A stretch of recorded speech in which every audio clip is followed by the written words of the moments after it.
तीन देशों के विदेश दौरे पर है पीएम मोदी। आज से 10 जुलाई तक ऑस्ट्रेलिया के मेलबर्न में रहेंगे पीएम मोदी। ऑस्ट्रेलिया के गवर्नर जनरल सैम मोस्टिन से करेंगे मुलाकात।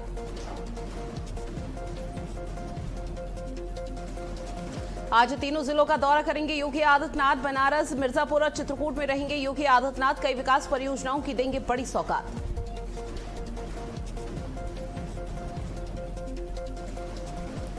नामी सरकार का जन जन की सरकार अभियान। प्रदेश भर में लगेंगे जन शिकायत शिविर। घर द्वार पर होगा अब समस्याओं का समाधान। रिकॉर्ड बनाने के करीब सीएम पुष्कर सिंह धामी। आज सोनभद्र जाएंगे बीजेपी के प्रदेश अध्यक्ष पंकज चौधरी। आगमन को लेकर स्वागत की तैयारियां हुई और भी तेज। बीजेपी कार्यकर्ताओं में दिख रहा उत्साह।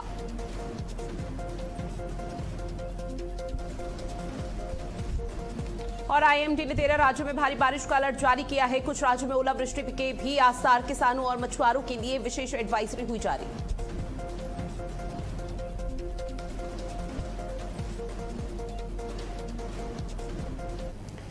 नमस्कार, बहुत स्वागत है आप सभी का भारत अपडेट पर। मैं हूं आपके साथ ऋतु भंडारी और शुरुआत बुलेटिन की एक बड़ी खबर के साथ करते हैं, जहां 3 दिवसीय विदेश दौरे पर पीएम मोदी हैं। आपको बता दें कि इंडोनेशिया के बाद ऑस्ट्रेलिया जाएंगे प्रधानमंत्री। ऑस्ट्रेलिया के पीएम अल्बनीज के साथ मुलाकात होगी। भारत ऑस्ट्रेलिया सीईओ फोरम में शामिल होंगे। भारतीय समुदाय को भी संबोधित इस दौरान प्रधानमंत्री नरेंद्र मोदी करते हुए नजर आएंगे। तो 3 दिवसीय विदेश दौरे पर पीएम मोदी हैं, जहां आपको बता दें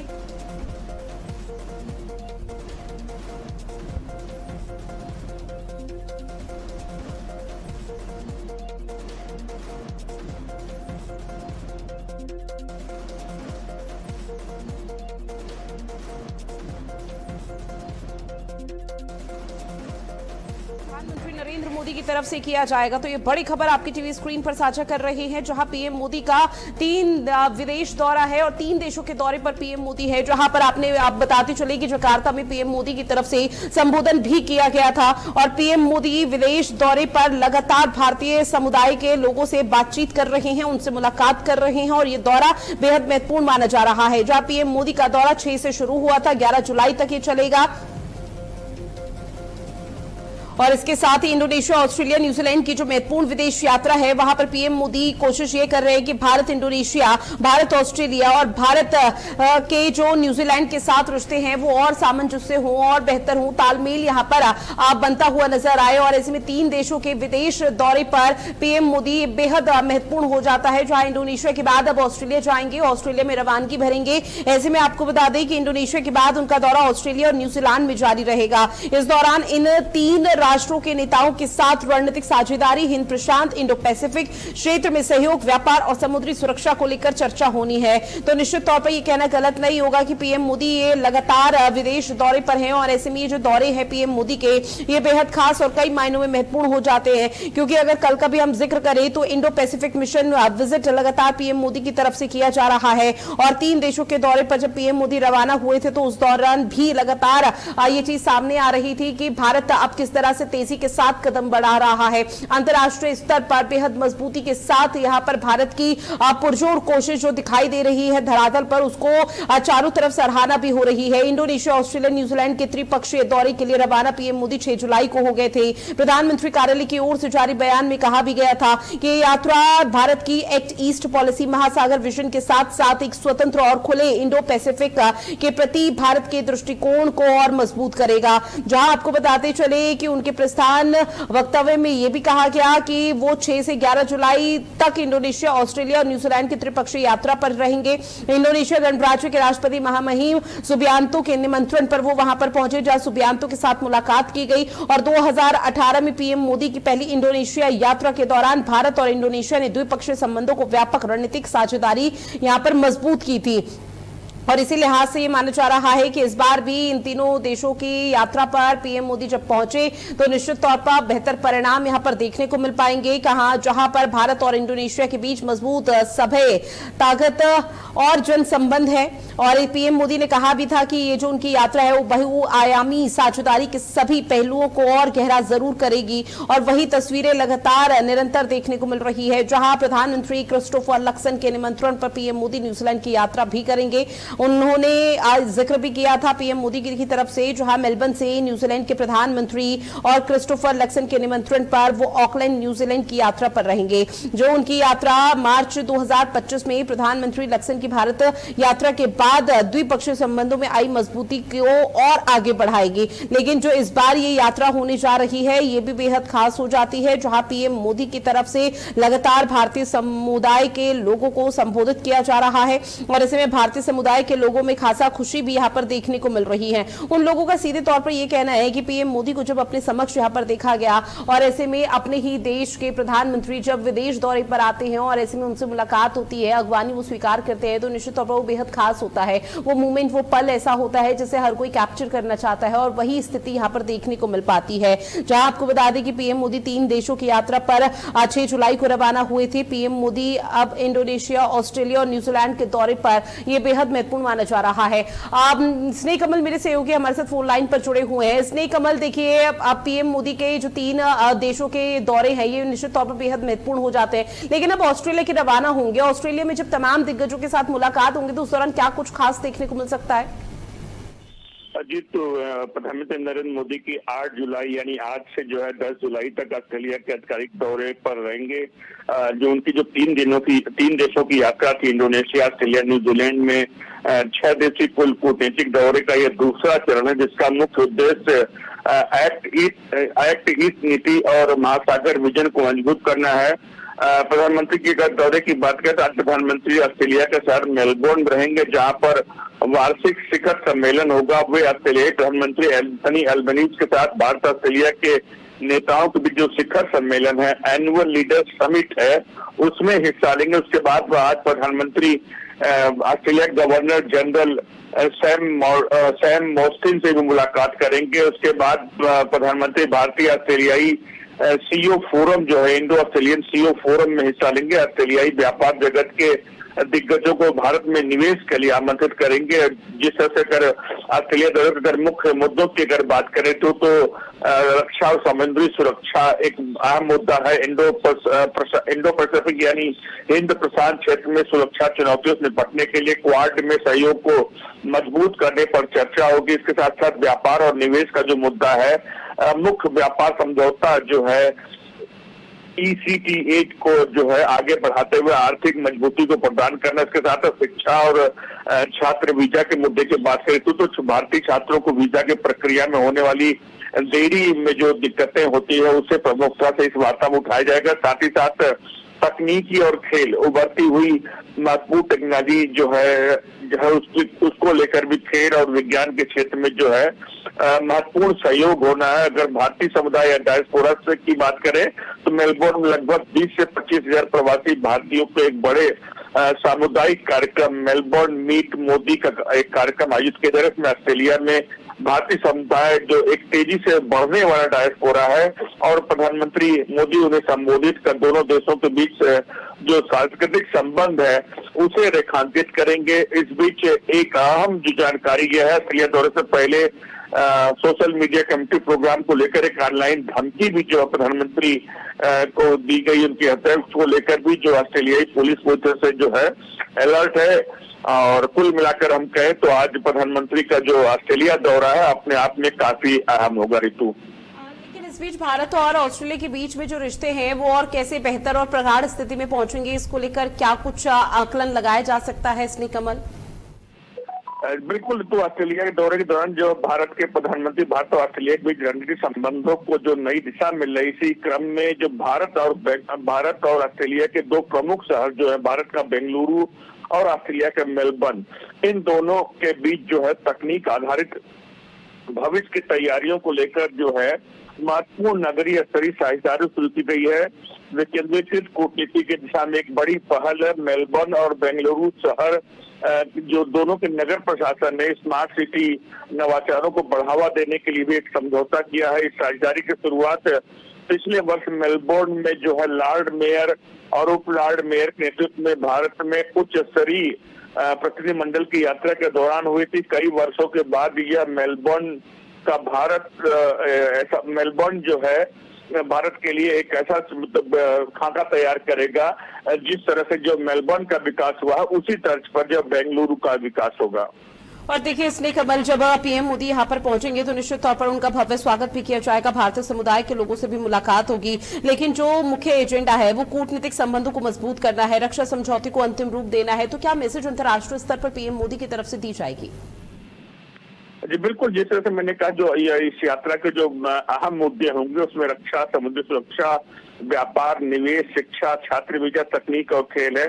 जिस तरह से अगर बात रक्षा और समुद्री सुरक्षा करें तो इंडो पैसिफिक क्षेत्र में जो सुरक्षा चुनौतियां हैं, खासकर चीन से जो सुरक्षा चुनौतियां मिलती हैं ऋतु, उसको लेकर जिस तरह से क्वाड देशों का एक संगठन बनाया गया जिसमें ऑस्ट्रेलिया, जापान, भारत, अमेरिका था, उसको भी मजबूती देने पर चर्चा होगी। साथ ही साथ व्यापार और निवेश मुक्त व्यापार समझौते को आगे बढ़ाने के लिए आर्थिक संबंधों को मजबूत करना होगा। और जिस तरह से भारतीय छात्रों की बात करें, भारतीय छात्र अच्छी खासी संख्या में तो ऑस्ट्रेलिया में जो है अध्ययन करते हैं, तो उनकी जो वीजा की प्रक्रियाएं हैं उसको भी आसान बनाने को लेकर चर्चा होगी। साथ ही साथ अगर खेल की बात करें तो खेल में जो ऑस्ट्रेलिया एक महत्वपूर्ण शक्ति है, उनकी जो टेक्नोलॉजी है, स्पोर्ट्स टेक्निक है, उसको लेकर भी भारत और ऑस्ट्रेलिया के बीच में कोई समझौता होने की संभावना है। बिल्कुल, जानकारी साझा की स्नेह कमल, उसके लिए आपका बहुत शुक्रिया।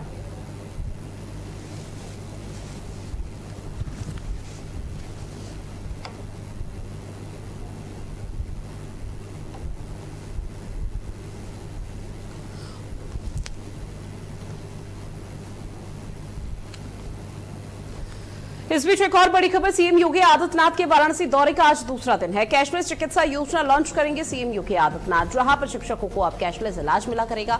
7.89 लाख से अधिक लाभार्थियों का पंजीकरण होगा। माध्यमिक शिक्षकों के लिए भी पोर्टल खुलना है, ऑनलाइन पंजीकरण की सुविधा शुरू होगी। साथ ही शिक्षकों के परिवारों का भी स्वास्थ्य सुरक्षा यहां पर किया जाएगा। 5 सितंबर 2025 को सीएम योगी आदित्यनाथ की तरफ से इस बात का ऐलान किया गया था, शिक्षक दिवस के खास मौके पर, कि शिक्षकों को एक बड़ी सहूलियत दी जाएगी, बड़ी सौगात दी जाएगी। और ऐसे में सीएम योगी आदित्यनाथ का जो वाराणसी का दौरा है, ये 2 दिवसीय दौरा था। कल भी बेहतरीन तस्वीरें सामने आई थी। योगी आदित्यनाथ जब शाम को यहां पर पहुंचे तो भव्य स्वागत जनप्रतिनिधियों की तरफ से किया गया। बीजेपी कार्यकर्ताओं में यहां पर काफी उत्साह नजर आया। आगे आने वाले समय के लिए, यानी कि विधानसभा चुनाव के लिए अभी से सियासी बिसात बिछाई जा रही है, रणनीति को मजबूत किया जा रहा है। लेकिन आज सीएम योगी आदित्यनाथ के वाराणसी दौरे का दूसरा दिन है और बाकी जिलों का दौरा भी योगी आदित्यनाथ की तरफ से किया जाएगा, जहां आपको बता दें कि 9:50 का समय होगा जब सीएम योगी आदित्यनाथ कार्यक्रम स्थल के लिए रवाना हो जाएंगे। 10 बजे का समय होगा जब चांदमारी स्थित अंतर्राष्ट्रीय हस्तकला संकुल ट्रेड फैसिलिटेशन सेंटर में आगमन होगा। उसके बाद मुख्यमंत्री योगी आदित्यनाथ की तरफ से शिक्षक कैशलेस चिकित्सा योजना का राज्यव्यापी भव्य शुभारंभ होगा। शिक्षक और शिक्षणेतर कर्मचारियों को 5 लाख तक के मुफ्त इलाज के लिए हेल्थ कार्ड वितरित किए जाएंगे और प्रदेश के लगभग 1.10 करोड़ स्कूली छात्र छात्राओं के अभिभावकों के बैंक खातों में यूनिफॉर्म, बैग और किताबों के लिए डीबीटी के माध्यम से सीधे धनराशि ट्रांसफर होगी। जिसके बाद सीएम योगी आदित्यनाथ संबोधित भी करेंगे, जहां 11:15 पर सीएम योगी आदित्यनाथ रवाना हो जाएंगे। और ऐसे में जो तस्वीरें आएंगी वो निश्चित तौर पर बेहद जरूरी हो जाती है, जहां पर कानून व्यवस्था और विकास कार्यों की समीक्षा भी यहां पर योगी आदित्यनाथ की तरफ से लगातार की जा रही है। अपने इस 2 दिवसीय दौरे के दौरान योगी आदित्यनाथ वाराणसी के प्रशासनिक अधिकारियों और पुलिस कमिश्नरेट के साथ कानून व्यवस्था और शहर में चल रही विभिन्न विकास परियोजनाओं की प्रगति को लेकर समीक्षा बैठक भी करते हुए नजर आए।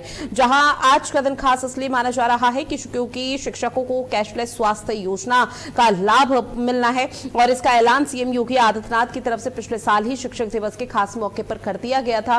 अब ऐसे में शिक्षकों की जो मौजूदगी रहेगी वो सीएम योगी आदित्यनाथ का आभार व्यक्त कर रहे हैं। जहां आपको बता दें कि जब कार्यक्रम का आयोजन होगा तो सीएम योगी आदित्यनाथ प्राथमिक और माध्यमिक स्कूलों के शिक्षकों के लिए कैशलेस स्वास्थ्य सुविधा का भव्य शुभारंभ कर रहे हैं।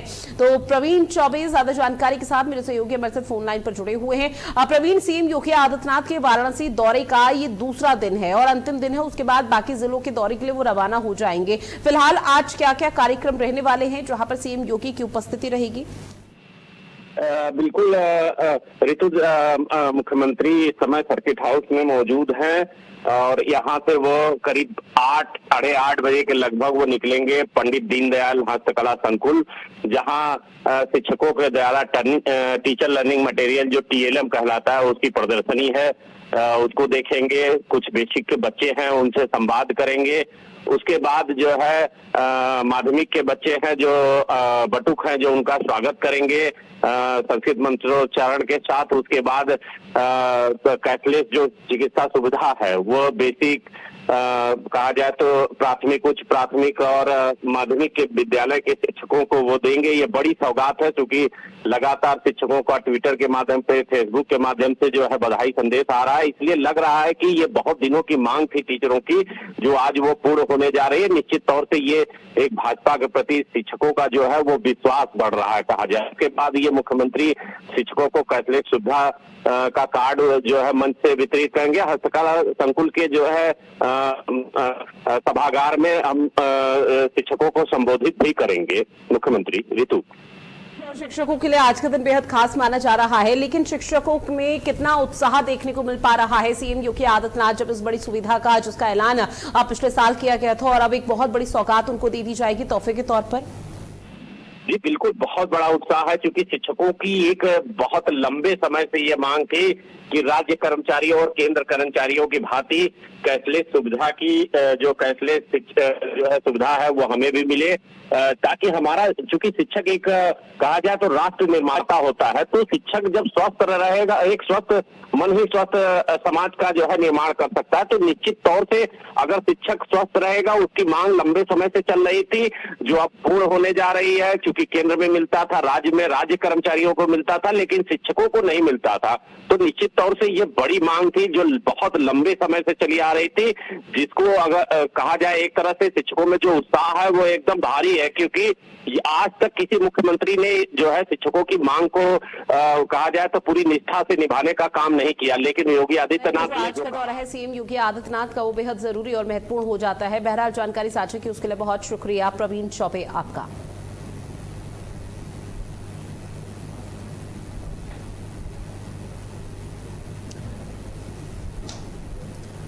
एक और बड़ी खबर, जहां कल मिर्जापुर के दौरे पर रहेंगे योगी आदित्यनाथ। ये बड़ी खबर, मां विंध्यवासिनी के करेंगे दर्शन पूजन। पीडब्ल्यूडी कृषि सहकारिता की समीक्षा भी करेंगे योगी आदित्यनाथ। सुरक्षा में पहली बार इंफ्रारेड ड्रोन तैनात, जहां थर्मल इमेजिंग से भी निगरानी होगी। साथ ही आपको बता दें कि अंधेरे और जंगल में भी अब पैनी नजर रखी जाएगी। मिर्जापुर में पहली बार इस तकनीक का इस्तेमाल होने जा रहा है। संदिग्ध गतिविधियों पर कड़ी नजर अब रहेगी। तो मिर्जापुर के दौरे पर योगी आदित्यनाथ जहां सबसे पहले मां विंध्यवासिनी के दर्शन पूजन करते हुए नजर आएंगे। और इसके साथ ही आपको बता दें कि मिर्जापुर में सीएम योगी आदित्यनाथ कोई बड़ी जनसभा को भी संबोधित करेंगे। इस बीच एक और बड़ी खबर मिल रही है, जहां सोनभद्र जाएंगे बीजेपी के प्रदेश अध्यक्ष पंकज चौधरी का ये पहला सोनभद्र का दौरा है। स्वागत को लेकर तैयारियां तेज है, बीजेपी कार्यकर्ताओं में उत्साह है। संगठन ने बैठकों का सिलसिला शुरू कर दिया है।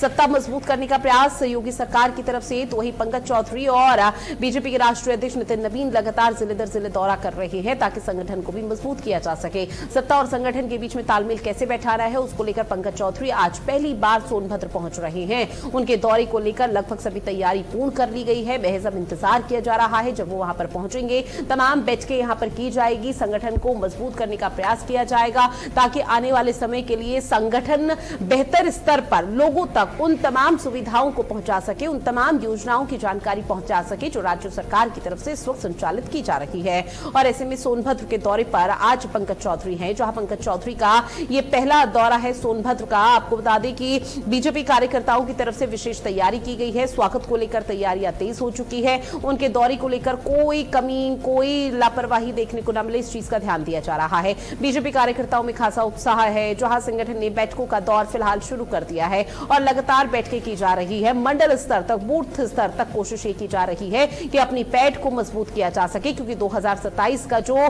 मुकाबला है वो 2029 की राहें बहुत ज्यादा आसान करेगा। और उसी के चलते 2027 में फतेह करने के लिए साम दाम दंड भेद वाली राजनीति इस वक्त बीजेपी की तरफ से अपनाई जा रही है, जहां सत्ता और संगठन दोनों एक साथ मिलकर बेहतर तालमेल के साथ निरंतर आगे बढ़ रहे हैं। तो अहम जानकारी आपकी टीवी स्क्रीन पर लगातार साझा कर रहे हैं, जहां पंकज चौधरी सोनभद्र के दौरे पर हैं। इस बीच अब बात करते हैं मौसम को लेकर, जहां 13 राज्यों का भारी बारिश का अलर्ट जारी कर दिया गया है। आपको बता दें कि 85 किलोमीटर प्रति घंटे की रफ्तार से अब तेज आंधी चलेगी। आईएमडी ने मौसम की चेतावनी जारी की है, जहां उत्तर प्रदेश, दिल्ली, बिहार समेत कई राज्यों में अलर्ट जारी है। आकाशीय बिजली और वज्रपात की चेतावनी है, जहां कुछ राज्यों में ओलावृष्टि के भी आसार जताए जा रहे हैं। किसानों और मछुआरों के लिए एडवाइजरी जारी की गई है। अगले 12 घंटे मौसम चुनौतीपूर्ण रहेगा, क्योंकि आपको बता दें आईएमडी की तरफ से मौसम को लेकर एडवाइजरी जारी कर दी गई है। चेतावनी भी कुछ राज्यों के लिए, जहां उत्तर प्रदेश, दिल्ली, बिहार समेत कई राज्यों में अलर्ट जारी किया गया है। खुशनुमा मौसम हो सकता है। भीषण प्रचंड गर्मी से राहत लोगों को मिल चुकी है, लेकिन अब यही बारिश राहत बनती हुई नजर आएगी, क्योंकि ट्रैफिक अव्यवस्था देखने को मिलेगी। जल निकासी की यहां पर कोई सुविधा नहीं है, कोई सहूलियत लोगों को नहीं दी गई है। तो ऐसी तमाम चीजें हैं जहां पर मानसून ने दस्तक चूंकि दे तो दी है, लेकिन अब वही मानसून यहां पर लोगों के लिए आफत और बड़ी परेशानी का सबब बनता हुआ नजर आ रहा है। जो ऑफिस जाने वाले लोग हैं वो भी अब लेट हो रहे हैं, क्योंकि सुबह सुबह बारिश की वजह से ट्रैफिक का लंबा सा लगा हुआ है, जिसकी वजह से आने जाने में बहुत ज्यादा समस्याओं का सामना करना पड़ रहा है। आईएमडी की तरफ से चेतावनी जारी कर दी गई है मौसम को लेकर कि आने वाले समय में भारी से भी भारी बारिश होगी। उत्तर प्रदेश, दिल्ली, बिहार समेत कई राज्यों में मौसम विभाग की तरफ से अलर्ट जारी किया गया। आकाशीय बिजली और वज्रपात की चेतावनी दी गई है। पहाड़ी इलाकों में लैंडस्लाइड के मामले लगातार सामने आ रहे हैं। कुछ राज्यों में ओलावृष्टि के भी आसार जताए गए हैं, और अगर ओलावृष्टि होती है तो निश्चित तौर पर तापमान में गिरावट आएगी। अब किसान और मछुआरों के लिए विशेष एडवाइजरी है, क्योंकि किसानों की फसलों को भी नुकसान पहुंच सकता है। हालांकि ये फसल कटान का समय होता है, लेकिन ऐसे में किसानों के चेहरे खिले थे कि मानसून अगर दस्तक देगा तो निश्चित तौर पर उनकी फसल को फायदा मिलेगा, लेकिन अब स्थिति बिल्कुल विपरीत नजर आ रही है। अब बात अगली खबर की, जहां कानपुर नगर के महाराजपुर थाना पुलिस ने अपराधियों के खिलाफ चलाए जा रहे विशेष अभियान के तहत एक बड़ी सफलता हासिल की। 3 अवैध पिस्टलों के साथ एक शातिर आरोपी को गिरफ्तार किया गया। आपको बता दें कि आरोपी के खिलाफ पहले से ही चोरी, गैंगस्टर समेत कई गंभीर आपराधिक मुकदमे दर्ज है। प्रभारी निरीक्षक जनार्दन सिंह के नेतृत्व में फतेहपुर कानपुर हाईवे पर संदिग्ध व्यक्ति और वाहनों की चेकिंग की गई है। तो महाराजपुर पुलिस के हाथ बड़ी सफलता, 3 अवैध पिस्टलों के साथ शातिर गिरफ्तार हो चुके हैं और उस शातिर से पूछताछ की जा रही है। प्रभारी निरीक्षक के नेतृत्व में यह ऑपरेशन चलाया गया, जब वाहनों की चेकिंग की गई और वाहनों की चेकिंग के दौरान शातिर बदमाश की तरफ से भागने का प्रयास किया गया, लेकिन अंत में उसको धर दबोचा गया और यह बहुत बड़ी सफलता कानपुर पुलिस के हाथ लगी।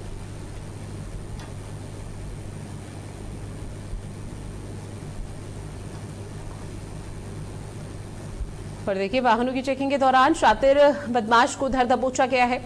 कानपुर पुलिस के हाथ ये बहुत बड़ी कामयाबी बताई जा रही है। महाराजपुर पुलिस के सहयोग से किस तरह से 3 अवैध पिस्टलों के साथ शातिर बदमाश को गिरफ्तार कर लिया गया।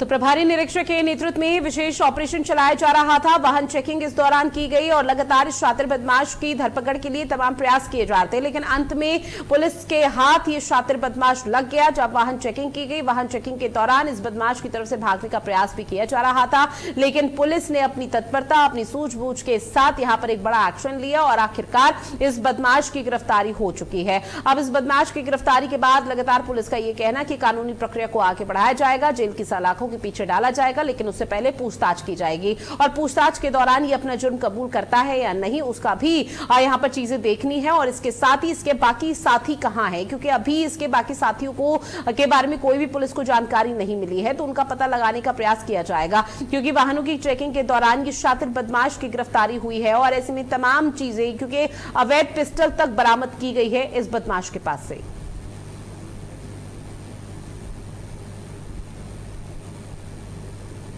पुलिस के पास एक काफ़ी बढ़िया इंटेल इनको प्राप्त हुआ था।